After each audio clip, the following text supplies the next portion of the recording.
Jesus, manda teu Espírito para transformar meu coração.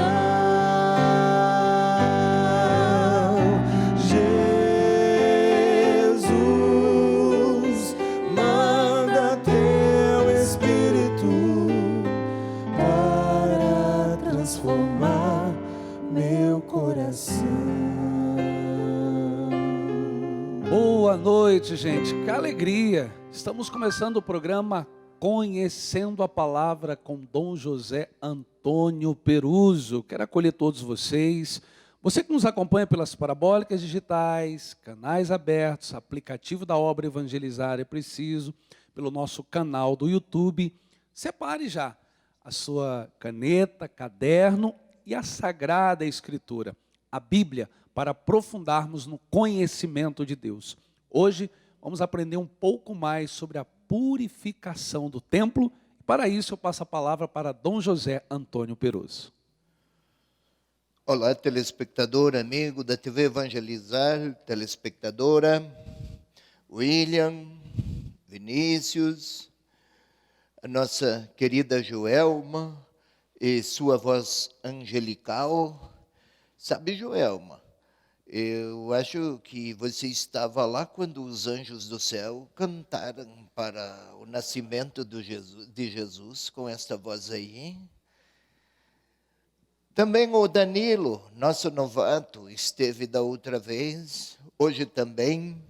Estamos no mês de agosto, primeiros dias ainda de agosto, mês vocacional. Poucos dias atrás era dia do Padre, dia dos Pais, nesse domingo próximo. Depois, dia do religioso, dia do catequista, dia do leigo. Parece importante termos bem claro vocação, mês vocacional. A palavra vocação, William, vox, voz, não é só vocare, o verbo latino. Vox, voz, uma voz interior que se pronuncia à nossa consciência e à nossa intimidade. É muito importante compreendermos o que Deus quer de nós. Quando temos bem claro isso, também compreenderemos o que Deus quer de nós para os outros. Nosso tema de hoje, nosso texto para hoje, é a purificação do templo. No encontro passado, ocupamos-nos com as bodas de Caná, vinho novo, vinho, símbolo de amor. Lembra, William? E eles não têm mais vinho, foi a palavra da mãe de Jesus, você deve recordar, não, Vinícius? E se fizermos tudo o que ele disser, como falou a mãe de Jesus, não haverá falta de vinhos. Vinho, símbolo do amor. Hoje, você está pronto, William? Sim. Então, qual é o nosso texto? É João, capítulo 2, versículo 13 a 22. Do que fala? Purificação do templo. Então, vamos lá, William. Estando próxima a Páscoa dos judeus, Jesus subiu a Jerusalém. No templo, encontrou os vendedores de bois, de ovelhas e de pombas e os cambistas sentados. Tendo feito um chicote de cordas, expulsou todos do templo, com as ovelhas e com os bois.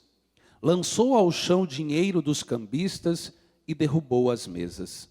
E disse aos que vendiam pombas: tirai tudo isso daqui, não façais da casa de meu pai uma casa de comércio. O zelo, recordaram-se os seus discípulos que está escrito: o zelo por tua casa me devorará.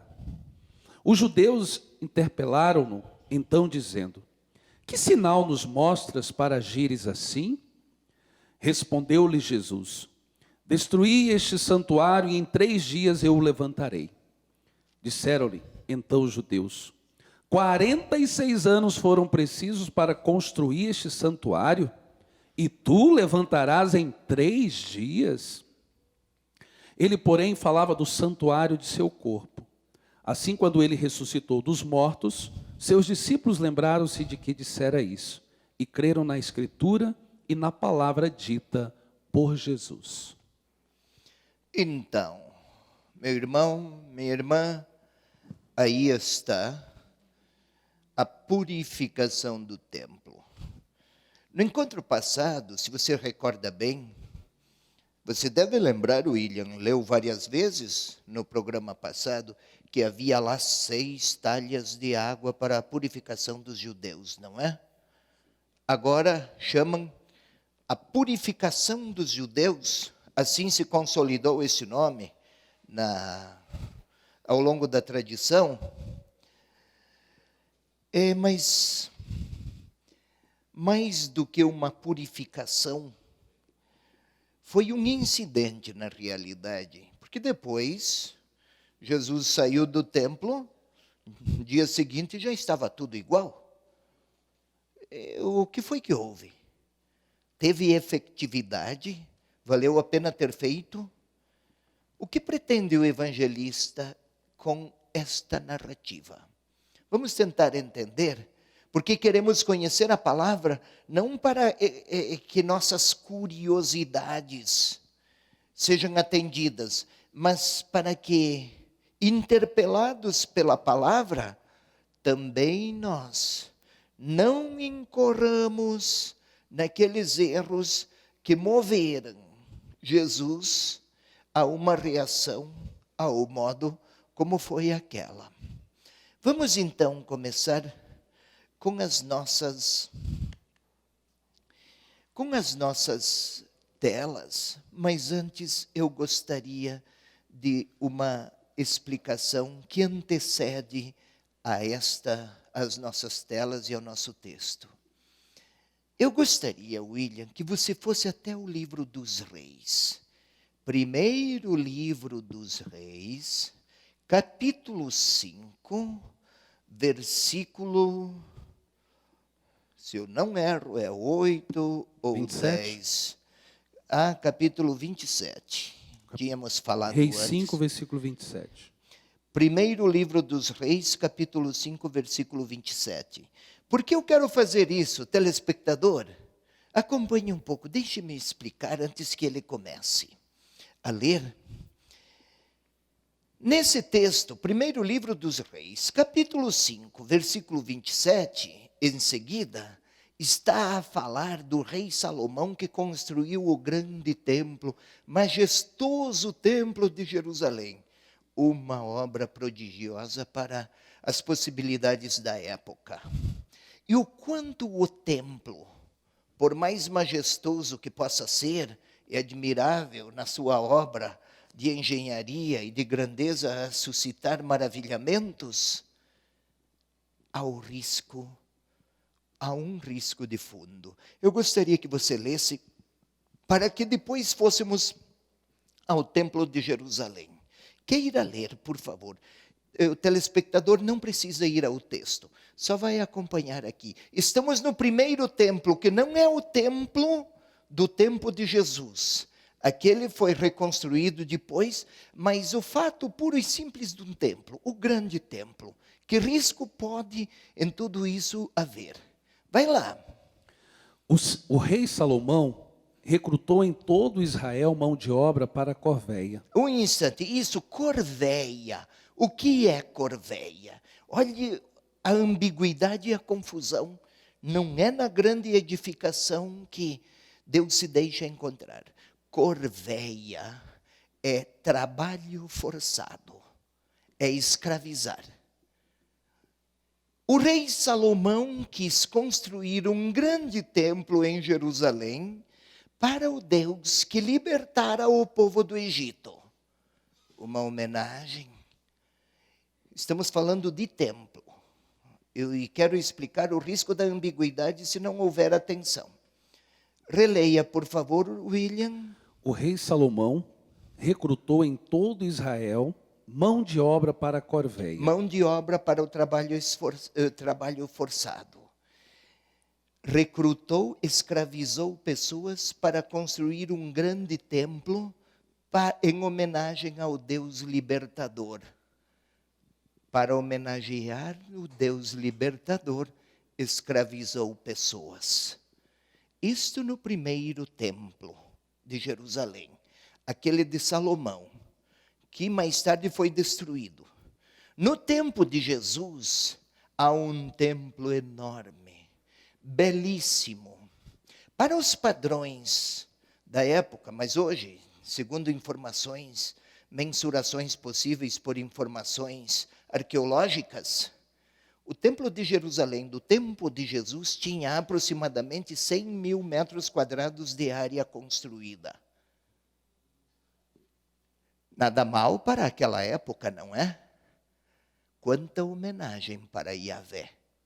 Quanta homenagem para Deus, não é? Deus Pai.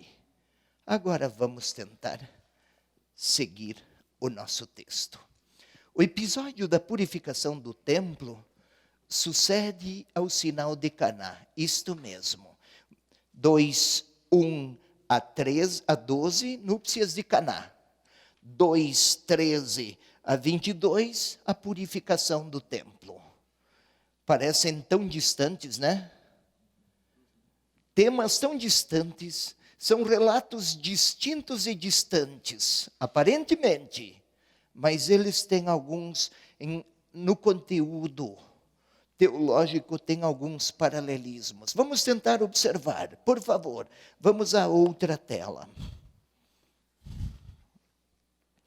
Isto. Em ambos os casos, bodas de Caná e também a purificação do templo, se trata do começo programático da revelação que Jesus faz de si mesmo. Isso mesmo, revelar quem é.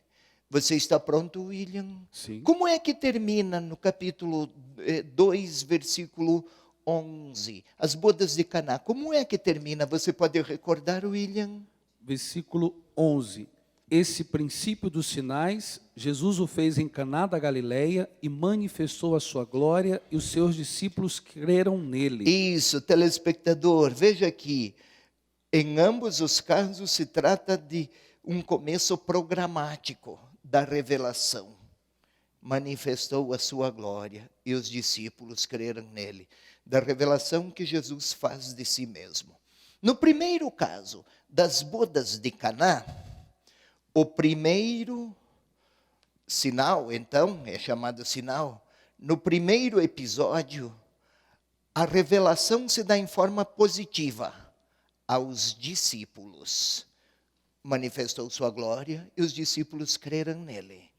O segundo caso é em forma polêmica, uma espécie de revelação diante dos seus adversários. Se nas bodas de Caná, positivo, manifestou sua glória, creram, aqui em forma polêmica. Você pode ler, por favor, William, capítulo 2, sempre aqui da purificação do templo, capítulo 2, versículo 18. O que tem aí? Versículo 18. Os judeus interpelaram-no então, dizendo: que sinal nos mostras para agires assim? E daí? Respondeu-lhe Jesus: destruí este santuário e em 3 dias eu o levantarei. De novo, que um santuário, será que seria aquele templo de 100 mil metros quadrados de área construída? Em 3 dias eu o levantarei. O próprio evangelista explica, né? Explica o quê? Isso. Disseram-lhe então: em 3 dias o levantarei.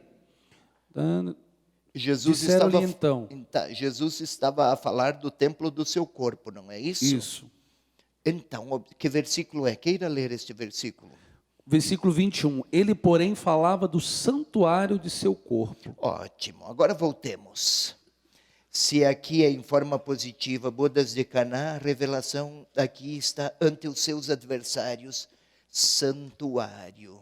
Este santuário, seu corpo. Santuário, templo. Ei, telespectador, é importante que compreendamos. Na tradição bíblica, desde o Antigo Testamento, ter um templo para um povo era decisivo para afirmar a sua identidade. Tinha que ter o rei, o exército, a cidade, o templo. Então, e também um território, é verdade.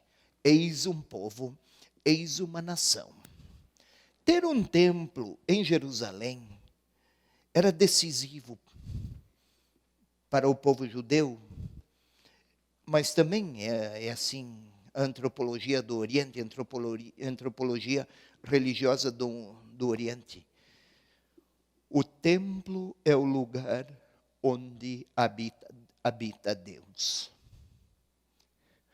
Por isso os templos ficavam no centro das cidades, no centro das capitais. Isto é, Deus habita em meio ao seu povo e é uma presença ativa. Não é apenas uma expressão religiosa inoperante, apática, sem qualquer influência. Não, era uma espécie de presença ativa. Se tiver templo, Deus está no meio do seu povo. Pois bem, então vamos mais um pouco. Sempre contextualizando, vamos dar mais um passo? Nos evangelhos sinóticos, a ação de Jesus é colocada no fim de sua paixão. Nos relatos é colocado no fim de sua vida pública, Nos relatos da paixão, eles buscam eliminar Jesus, os judeus. Eu gostaria, se tivessem o mapa, por favor, se puderem apresentar o mapa aqui, é importante. Ei, telespectador, nos evangelhos sinóticos, quero lhes explicar ainda que rapidamente. Aqui estamos no lago, aqui está o lago de Tiberíades e aqui está a cidade de Cafarnaum. Foi nesta que Jesus desempenhou majoritariamente o seu ministério público. A partir de um certo momento, ele se dirigiu para Jerusalém. Isto foi uma única vez. Nos evangelhos sinóticos, em Mateus, em Marcos e em Lucas, Jesus foi a Jerusalém uma única vez e quando foi, aprisionaram-no, julgaram-no, crucificaram-no e ele ressuscitou. No evangelho de João, Jesus vai para Jerusalém muitas vezes. Qual dos evangelistas está acertando, João ou os outros? Em qual deles confiar? Vamos entender. Cada evangelista tem uma compreensão ou um projeto teológico.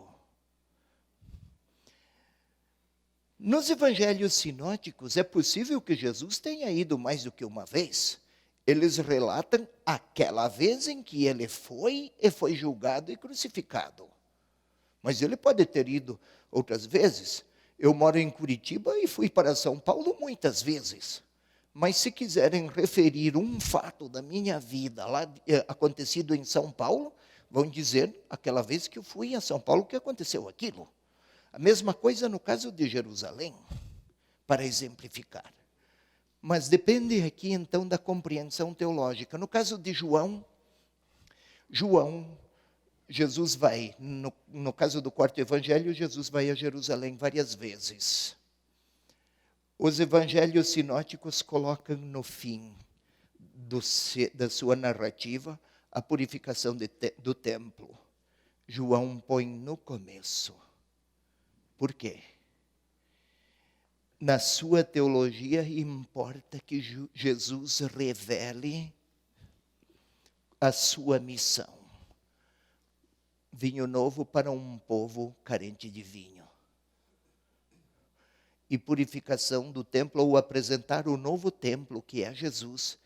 Porque não é mais no edifício que Deus habita em meio ao seu povo, mas no verbo que se fez carne e habitou entre nós. Lembra, William?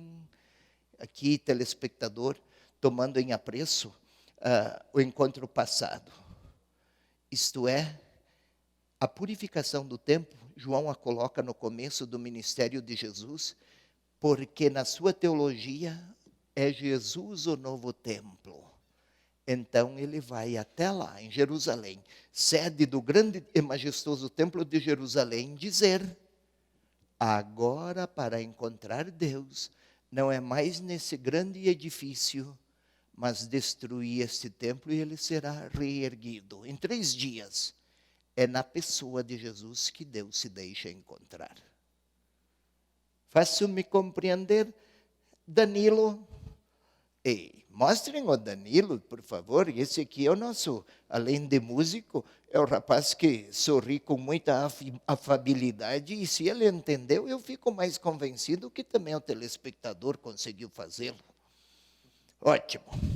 Então, sigamos. Vamos ver outra coisa que aqui interessa. Vamos observar quantas vezes Jesus foi a Jerusalém no Evangelho de João. A primeira vez foi aqui, capítulo 2, versículo 13. A outra vez foi no capítulo 5, versículo 1. Você pode ir até lá, William?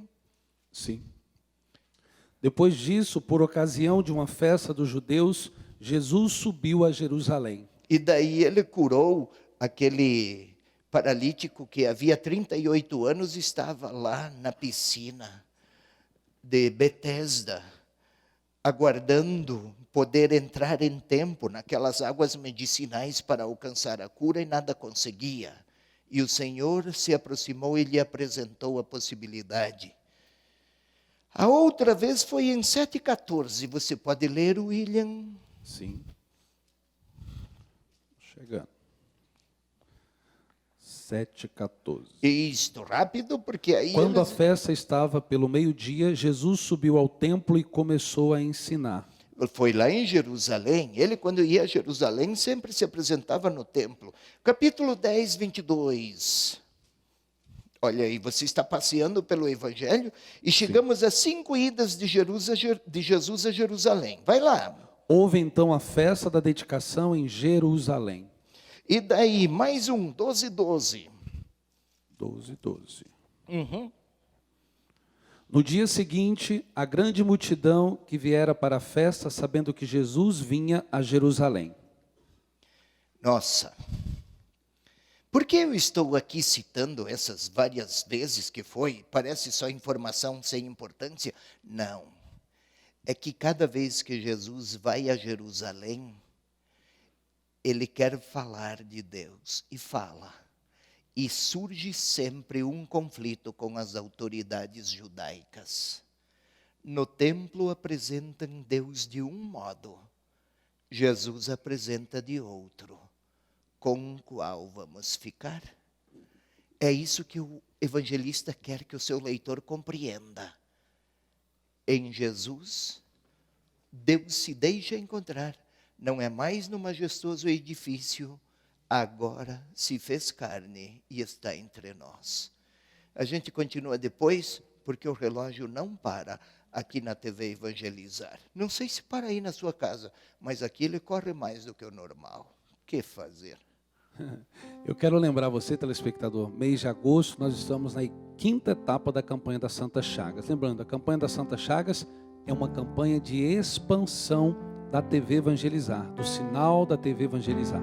Então faça a sua contribuição extra e nos ajude a levar a mensagem de nosso Senhor Jesus Cristo por todo esse Brasil, pelo imenso Brasil. Nos ajude. Vamos para um breve intervalo, voltamos já. Vinde curar, vinde libertar nossos corações de toda opressão. Vinde transformar, incendiar, traz fogo do céu nesse lugar. Incendeia minha alma, incendeia minha alma, incendeia minha alma, Senhor.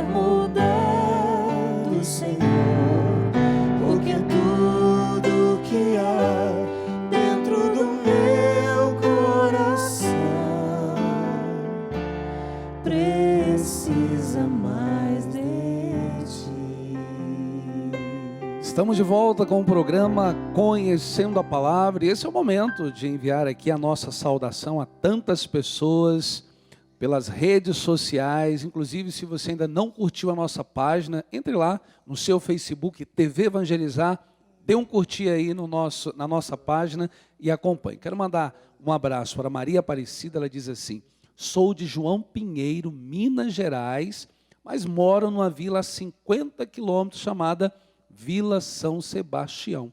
Grande abraço para você. A Maria Cardoso nos acompanhando de Diadema, São Paulo. Adriana nos acompanhando de Fortaleza. E a Anice nos acompanhando de São José dos Pinhais, aqui, região metropolitana de Curitiba. João Pinheiro. Agora que falou, eu me recordo, passei por lá numa viagem que fazia, de Belo Horizonte para Paracatu, para Unai, se eu não erro. Paramos em João Pinheiro, mas eu nunca imaginei que ia chegar lá, anos depois, agora pela TV, então pela TV Evangelizar. O mundo é pequeno e essa nossa, como se chama ela? Maria Aparecida, ela mora numa vila a 50 quilômetros de lá ainda. Ô Maria Aparecida, que bom que você quer conhecer a palavra e que conhecendo-a, conheça o Senhor e o amor do Senhor e leve-o a quem encontrar. Até Deus lhe será grato por isso. Mas vamos lá, nós estamos a falar do nosso templo de Jerusalém e da purificação do templo. Eu estava a falar um pouco antes, instantes antes, das 5 idas de Jesus a Jerusalém no Evangelho de João. Telespectador, todas as vezes que Jesus vai a Jerusalém, surge um conflito com os chefes da religiosidade judaica e do templo. Mas por quê? Seria Jesus assim tão temperamental, polêmico, brigão?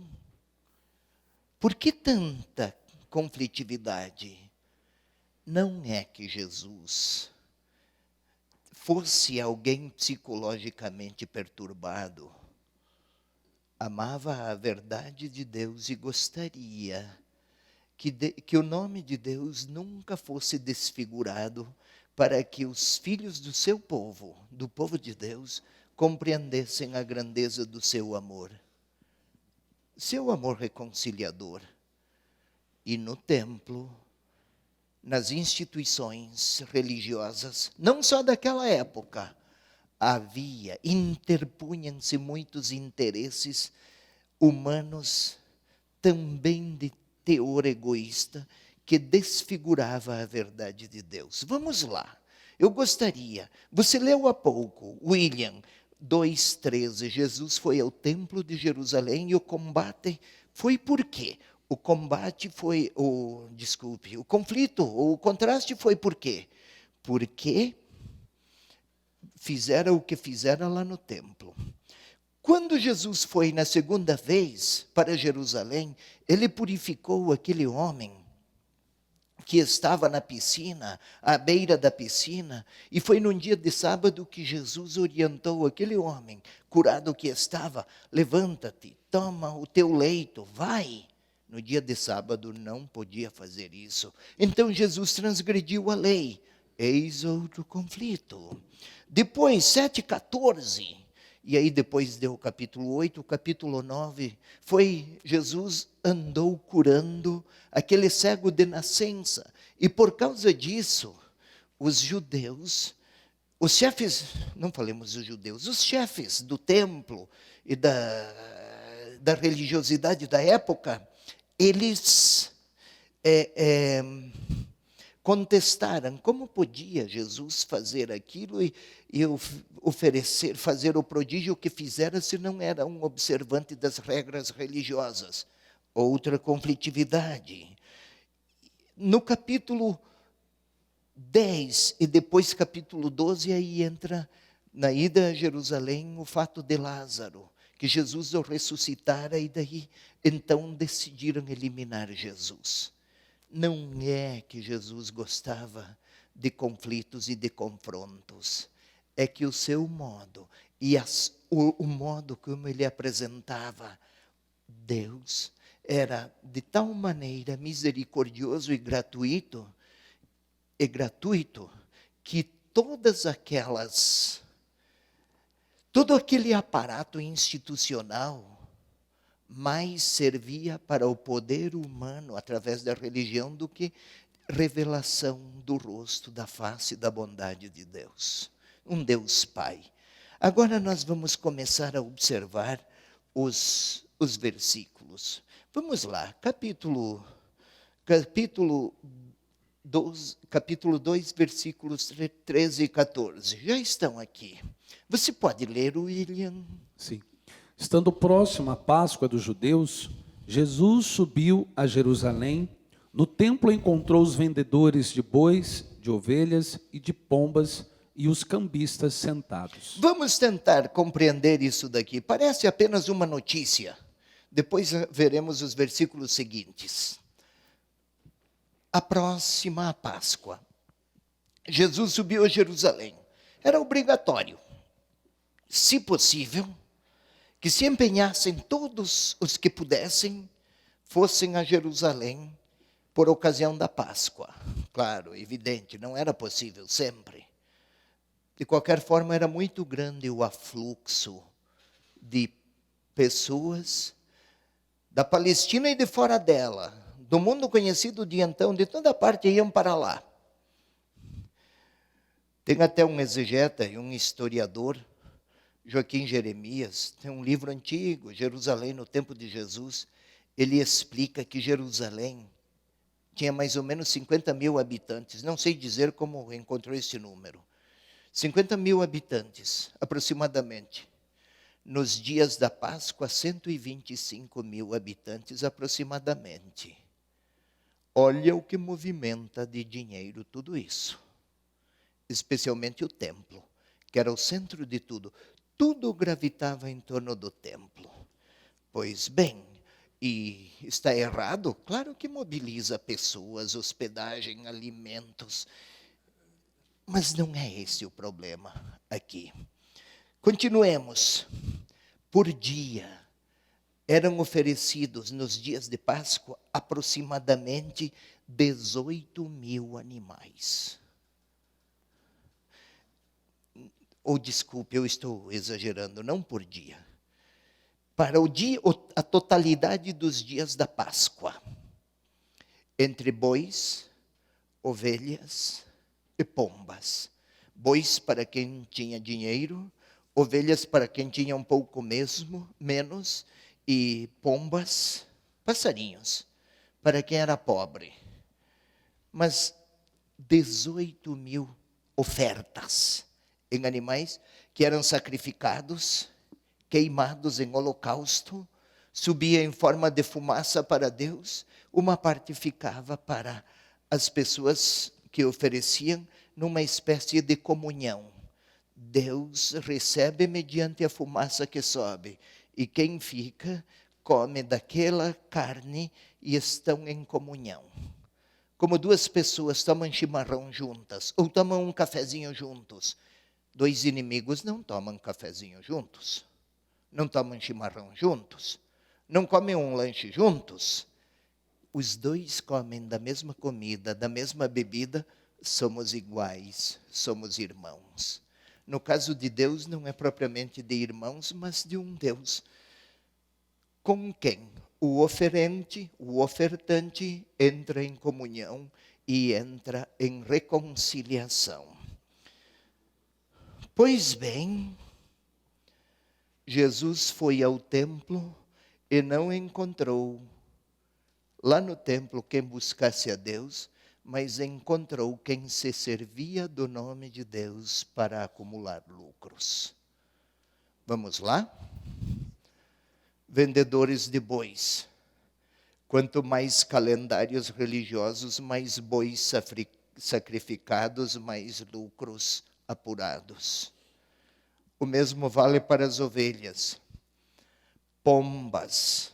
As pombas é a oferta dos pobres, mas exploravam os pobres em nome de Deus, lá na casa de Deus. Cambistas.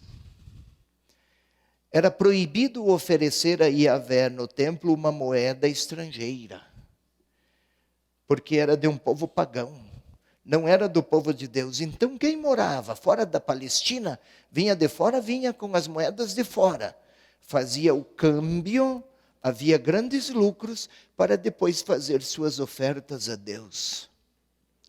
Qual é o problema?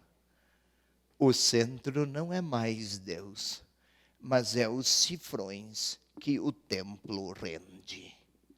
Não é a Deus que amam, não é com Deus que querem se reconciliar. E Jesus chama meu Pai. Que estão muito reconciliados com os cifrões do templo. Era uma espécie de, digamos assim, câmbio e banco central.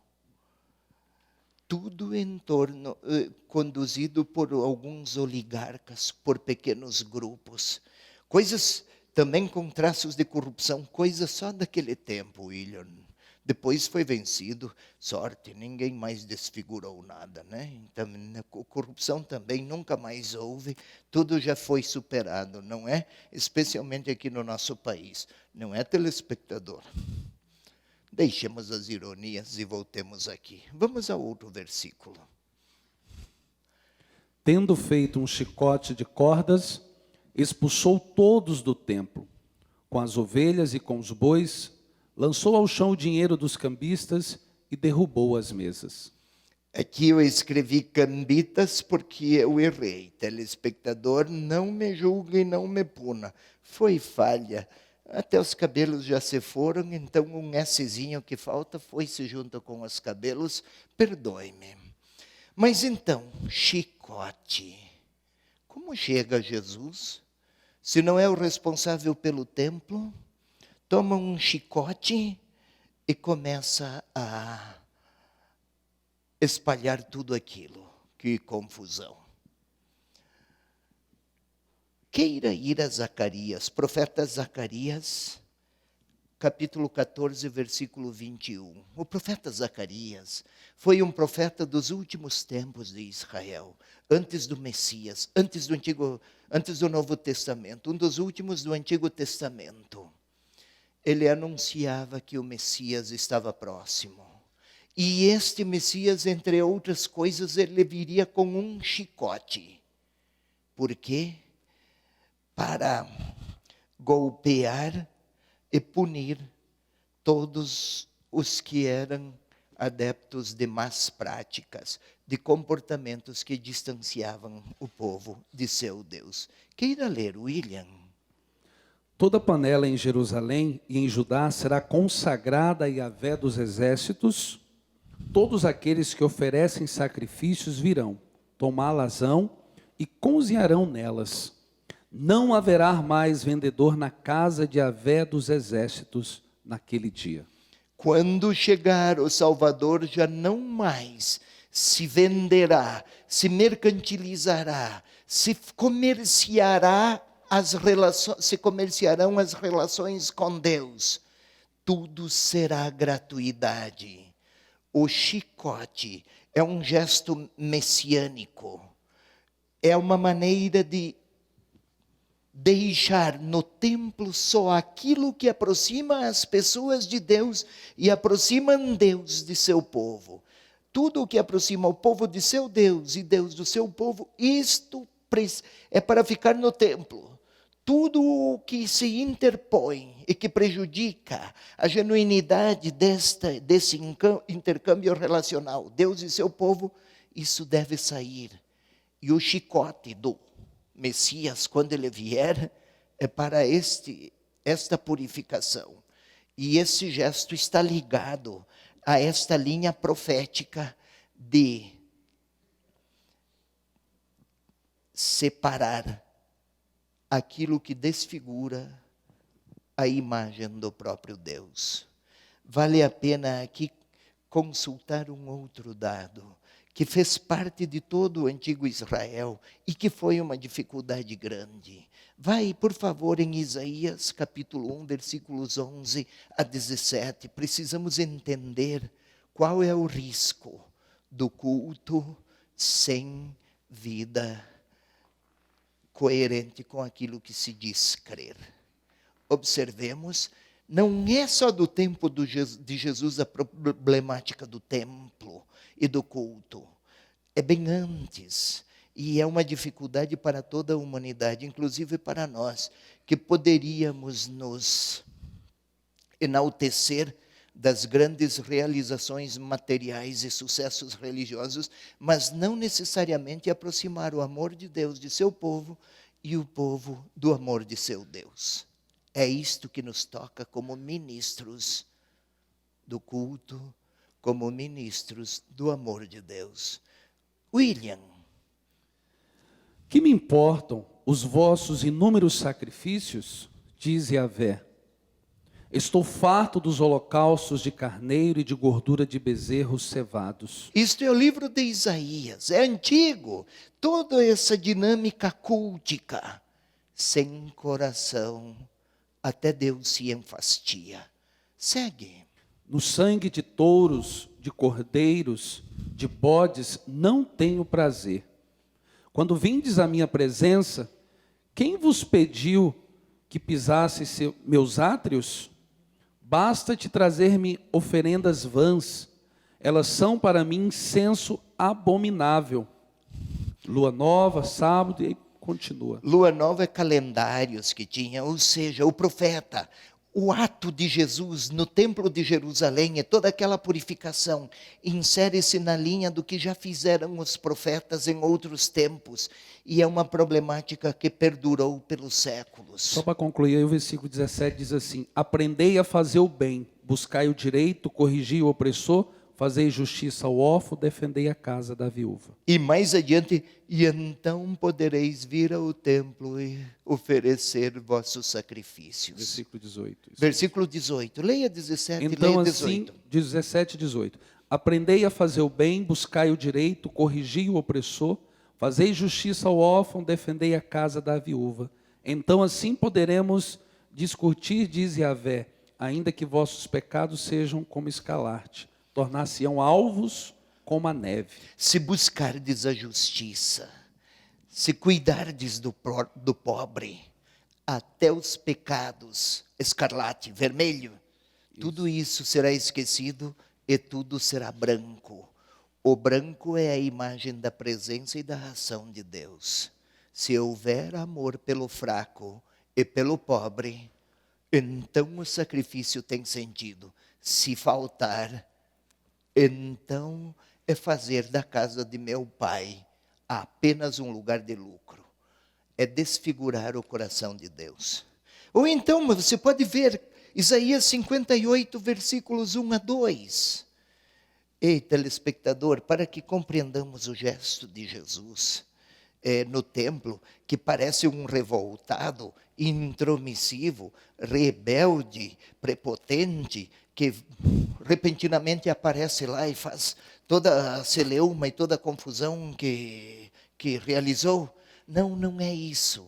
Está na linha do anseio dos profetas e daí de Jesus, na linha profética, de deixar Deus ser Deus do seu povo e não apenas uma divindade que se saciaria com ofertas humanas, cujo resultado seria apenas lucro para alguns.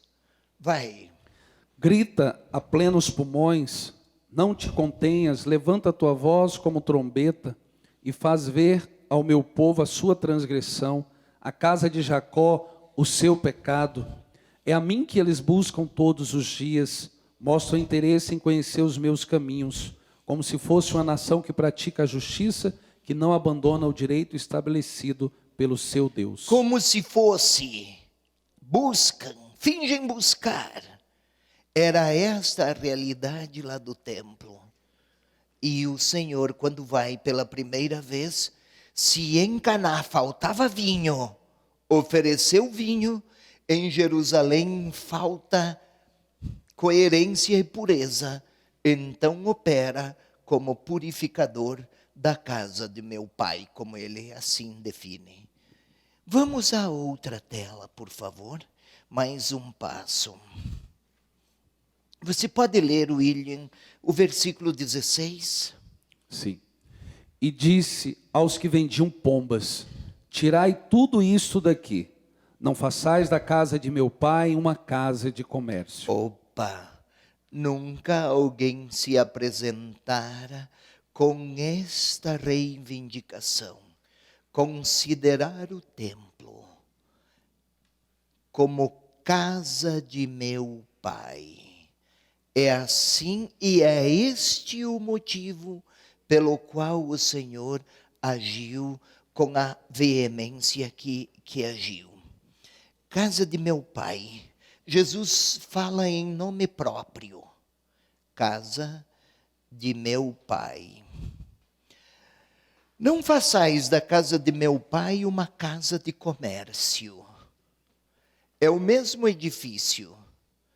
Casa do meu pai, em oposição à casa de comércio. Na casa de comércio, venda-se, compra-se, troca-se. Na casa de meu pai, é a gratuidade de um pai amoroso. Como em Nazaré, o vinho foi oferecido em Caná, o vinho foi oferecido com gratuidade, também deveria ser, em Jerusalém, no templo, o lugar da gratuidade amorosa de Deus. Mas é um lugar de compras, de vendas, de ganhos.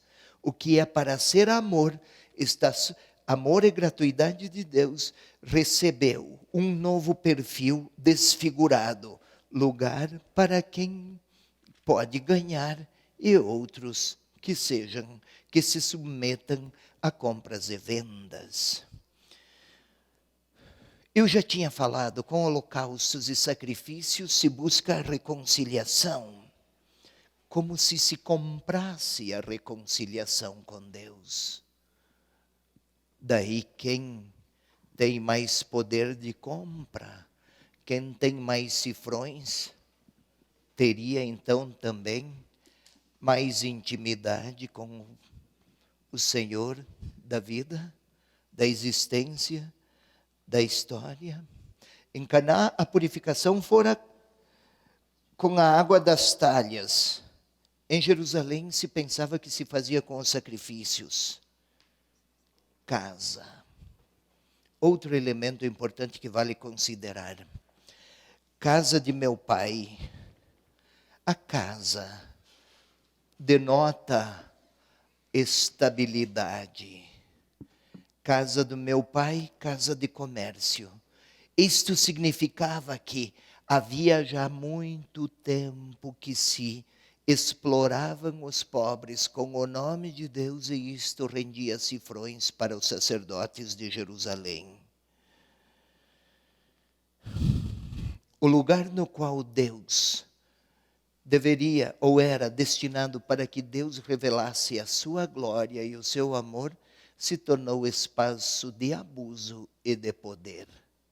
Resultado, o modo como se percebia Deus lá no templo era um Deus que se saciava de sacrifícios comprados e bem pagos. Não é este o traço de um Pai amoroso revelado por Jesus Cristo. Tem intervalo, William? Chegando ao nosso intervalo, eu quero lembrar quem está nos acompanhando em casa que nós temos o nosso canal do YouTube. Você pode acompanhar todos os nossos programas, inclusive o Conhecendo a Palavra. Então, se você ainda não se inscreveu no nosso canal, vai lá, se inscreva. youtube.com/TV Evangelizar Oficial. Nos acompanhe, se inscreva no nosso canal. Vamos para um breve intervalo, voltamos já. Toca, Senhor, toca, Senhor, com teu amor, com teu amor.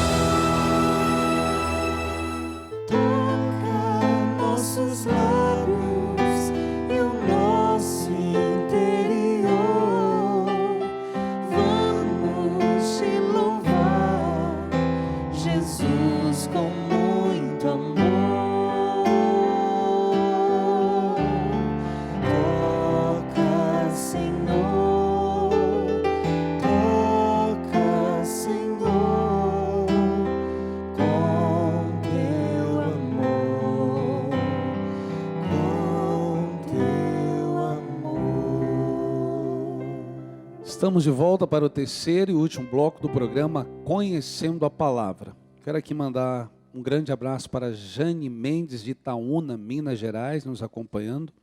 A Suzana de Realeza, aqui no estado do Paraná. Rosinete de Paranavaí, aqui no Paraná. A Jusileia de São Paulo, capital. A Wanda de Recife. Temos aqui também a Maria Carolina de Maringá, aqui no Paraná. O pessoal em Maringá nos acompanhando pelo canal 31. Grande abraço. Quem é de Realeza, por favor? Realeza Suzana. Ô, Suzana, Realeza, sudoeste do Paraná. Antes de eu vir para Curitiba, eu era bispo lá no sudoeste. Gostava muito daquela região e aquele povo era muito benévolo comigo. Suzana, um grande abraço. Mas também esses outros aí mencionados e os que não são mencionados, eu sei que são muitos, os dados do Ibope, tempos atrás, agora não sei mais nos dias atuais, mas havia belos números, William. Nós vamos longe por causa da palavra. Graças de Deus. Graças a Deus. Ótimo. Ei, telespectador, sigamos um pouco mais. Aqui está, a purificação do templo. Aparentemente parece que o Senhor foi lá, como naquele templo, visse, se rebelasse, se enfurecesse e começasse a derrubar tudo numa espécie de fúria desvairada e numa espécie de rompante descontrolado de indignação. Entendamos, aliás, vamos ler umas frases que nos ajudam a compreender. Não é a violência que o Senhor está a defender. Pode ver que ele não está a bater ou a produzir gestos violentos. Ele está a manifestar a indignação porque as relações com o Pai foram pervertidas em religiosidade lucrativa. É como amizade por interesse. Amigo para poder ter algum benefício ou algum proveito.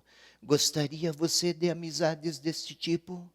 E se este proveito ainda fosse financeiro, amizade que rende dinheiro? Dinheiro é poder. Não é por razões de amor, então, mas é por interesse egoístico, de apropriar-se da benevolência do outro, de apropriar-se, mediante trocas de moedas, trocas monetárias, do afeto e do amor de Deus. Mas então eu estava a falar, casa de meu pai. Ei, telespectador, se aquela casa é casa de meu pai, se Jesus fala assim, em nome pessoal, parece que Jesus está querendo tirar Deus daquele templo, porque lá perverteram tudo. A casa é de meu pai. Não é um puro, era chamado templo glorioso de Yahvé. É meu pai. São relações muito mais personalizadas, muito mais vinculantes, muito mais oblativas. Não façais da casa de meu pai uma casa de comércio. É este o motivo pelo qual o Senhor se indigna. E o versículo seguinte vai nos ajudar a um novo passo. Você pode ler, William? Recordaram-se seus discípulos do que está escrito: o zelo por tua casa me devorará. Esta frase, William, você pode ir até o Salmo 69, versículo 10, por favor? Sim. O zelo por tua casa me devorará. E observe, querido telespectador e querida telespectadora. Vamos lá. Sim. Agora eu. Controle-se, William. Espera aí. Eu sei que você merece É que muito... eu quase li o que estava escrito ali, ó. Devolverá. Devorará, foi um Mas erro. o senhor está perdoado já. Nossa, como o William é bom, benévolo. Mas é. E fui eu que escrevi. Ei, telespectador, é verdade que hoje eu estava apressado e preocupado. Comigo acontece, quando estou preocupado, eu erro nas palavras e nas digitações. Mas agora voltemos. O versículo 17 está assim: recordaram-se seus discípulos do que está escrito: o zelo por tua casa me devorará. O evangelista escreveu, recordaram-se os seus discípulos. Ele escreveu bem depois do fato. E aí ele evangelista, a interpretar, além dos fatos e dos atos de Jesus no templo, está a interpretar com os discípulos, décadas depois do acontecido, está com os discípulos a interpretar aqueles eventos do templo. Por isso, recordaram-se os discípulos. João escreveu lá pelos anos 90. O fato aconteceu lá pelos anos 35, 36. Há toda uma reflexão feita, né, nessas décadas entre o acontecimento e a sua interpretação escrita. Mas como é que ele projeta essa hermenêutica, essa interpretação? O zelo por tua casa me devorará. Por favor, William, leia uns versículos antes deste, para chegar a 69:10. Esta frase, o zelo por tua casa me devorará, vem do Salmo 10. Vai lá. Vou pegar aqui no versículo 8. E por tua causa que suporto insultos, que a humilhação me cobre o rosto, que me tornei estrangeiro aos meus irmãos, estranho para os filhos de minha mãe, pois o zelo por tua casa me devora, e os insultos do que te insultam recaem sobre mim. O zelo por tua causa me devora. É no presente lá no Salmo, não é, William? Sim, no presente. Agora, aqui no Evangelho de João está no futuro. O zelo por tua causa me devorará.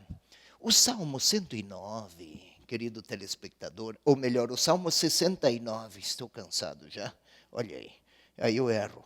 O Salmo 69, versículo 10, mas todos os versículos antes e depois, esses versículos são a oração de um pobre justo perseguido, o justo sofredor.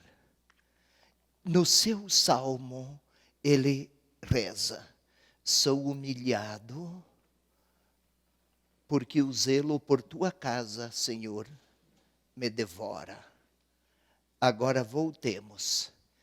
Jesus, como o sofredor, humilde e inocente, ele zela pela casa. Casa não é apenas edifício, William. Casa é lugar de relações, de convívio, de perdão, de reconciliação, de intimidade, de amor partilhado. Lá no templo de Jerusalém, aquela casa se tornou casa de comércio. Foram-se as relações com Deus. O zelo por tua causa me devorará. Telespectador, eu escrevi devolverá porque eu errei. Mas o zelo por tua causa me devorará no futuro. No Salmo é no presente. Aqui no Evangelho de João, estamos no capítulo 2, no início do ministério público de Jesus. Devorará está aqui a apontar por aquilo que vai acontecer com Jesus lá no final do Evangelho. Porque ele zela pelas relações do povo com seu Deus, do Pai com os seus filhos. Deus Pai, por este zelo, paixão, todo o seu empenho por estas relações de comunhão, em favor delas, ou por causa delas, encontrará devoradores que o colocarão numa cruz. Aqui, no início do Evangelho de João, já se anuncia um futuro que terá as características da devora da vida. Por causa do zelo pela casa, relações de Deus com seu povo, do pai com seus filhos, em favor desta causa, ele será devorado pela virulência daqueles que têm interesses no templo. Ainda devorará, é um zelo apaixonado, também Elias. O profeta Elias, ele, para purificar de tantos falseamentos, ele adotou comportamentos no seu tempo de grande veemência e virulência e também violência. É aqueles sacerdotes de Baal. Mas a expressão era: por zelar por tua causa, enfrento perseguições. Mas no caso de Jesus, não é defender uma ideologia, não é defender um sistema de pensamentos, não é defender um esquema teológico muito singular. É salvaguardar que na casa do Senhor, os filhos de Deus encontrem a gratuidade do seu amor e não as taxas, moedas, lucros e o sacrifício dos pobres. Parece que Deus se deixa encontrar mediante pagamento. Deus se deixa encontrar mediante a adesão à sua vontade e à sua verdade. Vamos ao outro, por favor, a outra tela. Os judeus interpelaram-no então, dizendo: que sinal nos mostras para agires assim? Sinal. Lembram do encontro passado? Não sei se você... você estava aqui, né? Danilo, também você, Vinícius, Joelma. Sinal. Lembram do sinal? Que sinal nos mostras? Os judeus, ou então os dirigentes do judaísmo do templo, eles estavam empenhados, preservando a sua oligarquia e o seu mercado no templo, estavam a pedir, na realidade, com que autoridade Jesus fazia aquilo. Vamos tentar observar o seguinte. Sinal de novo. Eu gostaria, William, que você fosse aí na sua Bíblia e você, telespectador, tomasse a sua Bíblia e vamos juntos falar do sinal. Por falar do sinal, William, volta a 2:11, por favor. Esse princípio dos sinais, Jesus o fez em Caná da Galileia e manifestou a sua glória, e os seus discípulos creram nele. Esse é o princípio do sinal, o princípio dos sinais. 2:18, nosso texto aqui. 2:18. Os judeus interpelaram-no então, dizendo: que sinal nos mostras para agires assim? Agora passemos do nosso texto da purificação do templo, uns versículos adiante, 2:23. Pode ir, por favor. 2:23. Enquanto estava em Jerusalém para a festa da Páscoa, vendo os sinais que fazia, muitos creram em seu nome. Lá em Jerusalém, para a festa da Páscoa, quando tinha feito aquela purificação do templo, fazia sinais, e eles perguntando: que sinal nos mostras? Agora vamos ao capítulo 3, versículo 1 e 2. Havia entre os fariseus um homem chamado Nicodemos, um notável entre os judeus. À noite ele veio encontrar Jesus e disse-lhe: Rabi, sabemos que vem da parte de Deus como mestre, pois ninguém pode fazer os sinais que fazes se Deus não estiver Outra com vez ele. o sinal.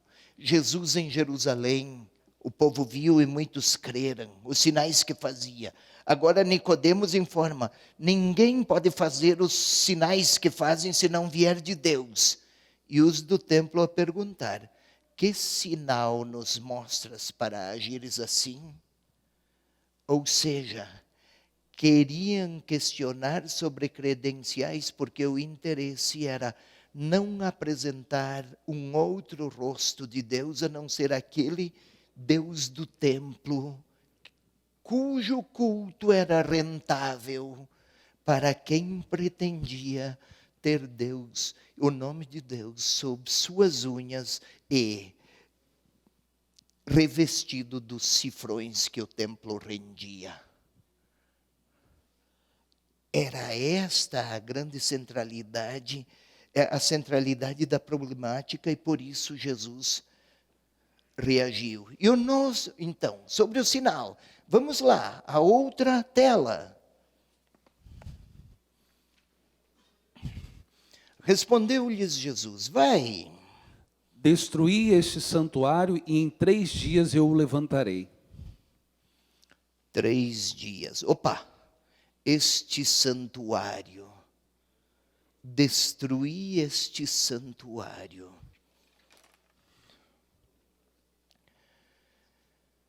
É claro que aqui entra a linguagem simbólica. Não se trata aqui de reedificar um templo de 100.000 metros quadrados aproximadamente de área construída, pedras gigantescas, sem cimento. Não havia o ferro para as construções como existe hoje. Era a justaposição de pedras, pedras enormes. Quanto sacrifício, quanto esforço, quantas mortes inclusive, e quanta engenharia. Não era aquela edificação maravilhosa, admirável. Em 3 dias eu o levantarei. Santuário. Santuário é o lugar onde vive o santo.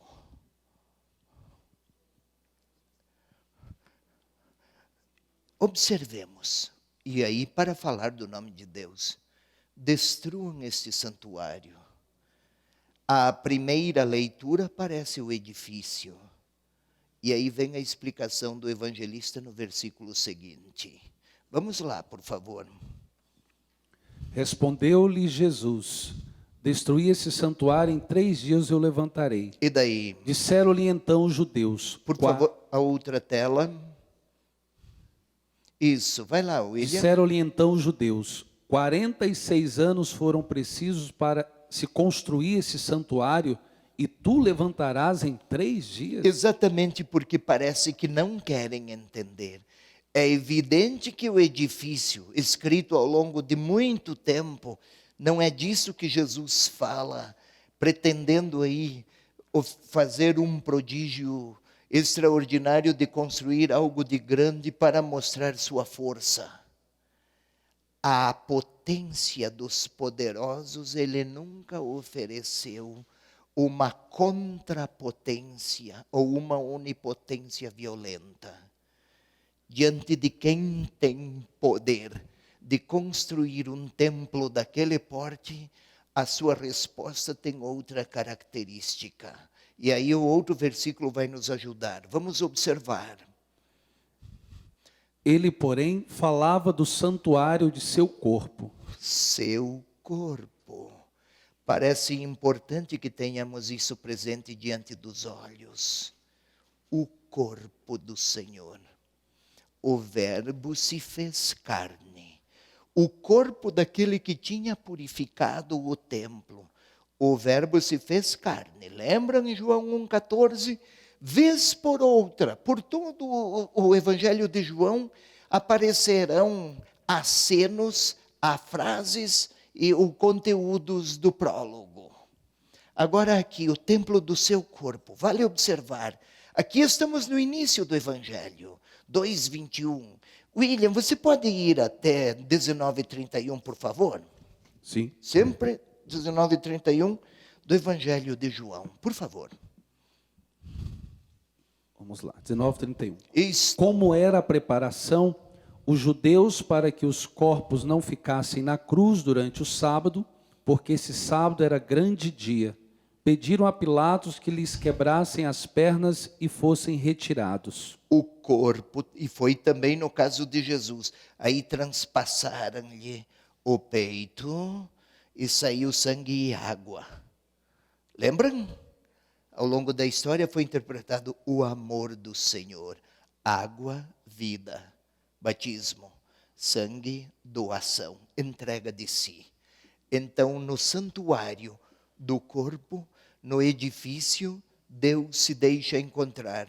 No corpo do Senhor, Deus revela, do Senhor Jesus, Deus revela a grandeza do seu amor. Não é mais no edifício de Jerusalém, é no corpo do Senhor, lá em Jerusalém. Observemos agora, 38, por favor. 19:38, né? É. Vamos lá. Depois, José de Arimateia, que era discípulo de Jesus, mas secretamente, por medo dos judeus, pediu a Pilatos que lhe permitisse retirar o corpo de Jesus. Agora o crucificado, corpo, não apenas um cadáver, mas foi com aquele corpo que o Senhor mostrou a totalidade do amor de Deus que se entrega pelos seus. Em Jerusalém, no templo, ofereciam sacrifícios a Deus e comerciavam, compravam o amor de Deus, tentavam, e havia quem explorasse essa mentalidade distorcida. No caso de José de Arimateia e Nicodemos, tomaram aquele corpo para sepultar. Fora com aquele corpo que o Senhor amara os seus. É o novo templo. É em Jesus que Deus se deixa encontrar e é na pessoa de Jesus que Deus ama com totalidade o seu povo, os seus discípulos. Não é mais no templo o grande edifício, mas é no encontro com a pessoa de Jesus que o leitor, o discípulo, o leitor do Evangelho vai se encontrar com Deus. Vamos ainda mais uma, versículo 22. Assim, quando ele ressuscitou dos mortos, seus discípulos lembraram-se de que dissera isso e creram na Escritura e na palavra dita por Jesus. É interessante, William, no final do primeiro sinal, que foi em Caná da Galileia, você pode ler outra vez, William, por favor? 2:11, esse versículo nós já lemos muitas vezes. Esse princípio dos sinais, Jesus o fez em Caná da Galileia e manifestou a sua glória e os seus discípulos creram nele. Manifestou o quanto amava aquela gente sem vinho. Agora, aqui, pode de novo, leia o último versículo. Assim, quando ele ressuscitou dos mortos, seus discípulos lembraram-se de que dissera isso e creram na Escritura. Opa, os discípulos creram nele, em Caná. Depois que Jesus disse, fez a purificação do templo, destruí esse templo, e eu o reconstruirei em 3 dias, e era o templo do seu corpo. Depois os discípulos, depois da morte e da ressurreição, compreenderam e creram de novo. João não escreveu a purificação evangelista do templo para mostrar Jesus brabo com quem perverteu ou distorceu o templo, mas é Jesus zeloso para que Deus seja encontrado e se deixe encontrar, não mais mediante o culto do templo pago, mas a gratuidade do seu amor que entrega a vida no seu corpo. É isso, meu irmão, minha irmã. Amém. Eu quero quebrar o protocolo e hoje eu quero encerrar o programa aqui no meio do Senhor. Quero agradecer, porque hoje nós estamos falando de zelo pela casa de Deus, zelo pelas coisas de Deus, e eu quero agradecer ao Senhor pelo seu zelo da palavra de Deus. Quem está em casa não sabe, mas nós sabemos que o Senhor acorda às 5 horas da manhã para preparar esse programa, porque a partir das 6, 6h30 começa a sua correria pastoral aqui na Arquidiocese de Curitiba e sua agenda vai até a noite. Então, em nome da obra Evangelizar, em nome de todo esse povo que está em casa, muito obrigado pelo seu zelo pela palavra de Deus. Por esta causa vale a pena. Amém. Deus abençoe. Até o próximo programa. Evangelizar é preciso. Então minha alma canta-te, Senhor.